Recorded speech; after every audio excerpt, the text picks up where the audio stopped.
Hello everyone, welcome to English Short classes. Exercise 10th. Get ready for the dictation. Start. It is a matter of great pleasure for me to be here with all of you today. Stop. The Space Applications Center is one of the premier centers of the Indian Space Research Organization. Stop.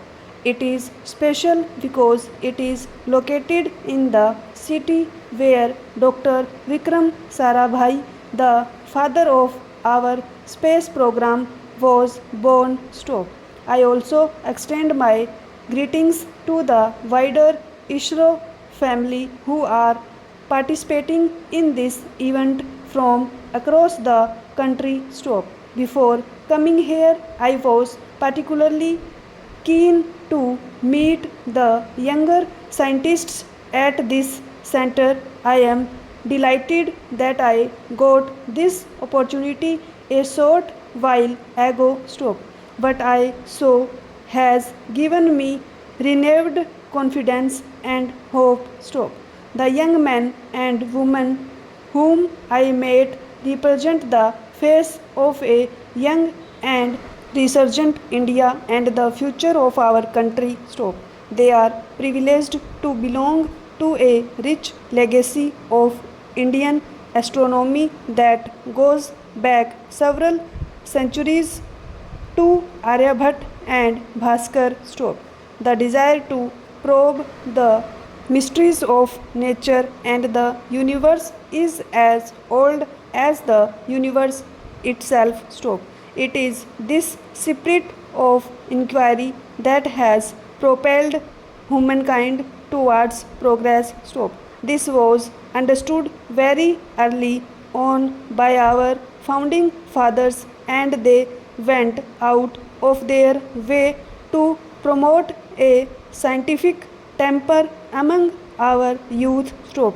Pandit Jawaharlal Nehru told the Indian Science Congress in Allahabad in 1949, and I quote, that it is the mind of man that has achieved everything and developed everything. In quote. Stop. This is a powerful thought. Stop.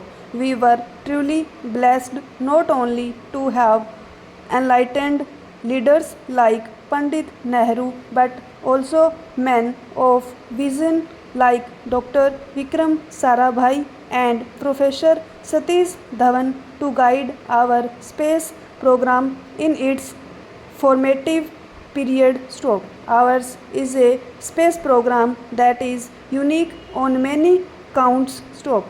For one, it is completely indigenous, adapted to suit our needs and conditions. Stop. It has achieved self-reliance in the areas of design and development of satellites, launch vehicles, and provision of space-based service to the people. Stop. Indigenously developed satellite systems for Earth observations and communications have become the mainstay of our space infrastructure. Stop. Secondly, we have proved all those wrong who claimed that a space program is a luxury that developing nations cannot afford. Stop. Our space program has in fact helped us to leapfrog in technology and bring significant social, economic, and industrial transformation to the most remote areas. Stop.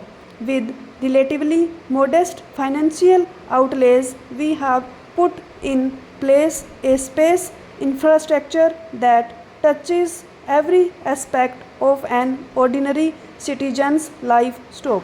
It has reduced uncertainties and ignorance and shrunk time and distance. Stop. It has brought Indians closer to each other than we have ever been. Stop.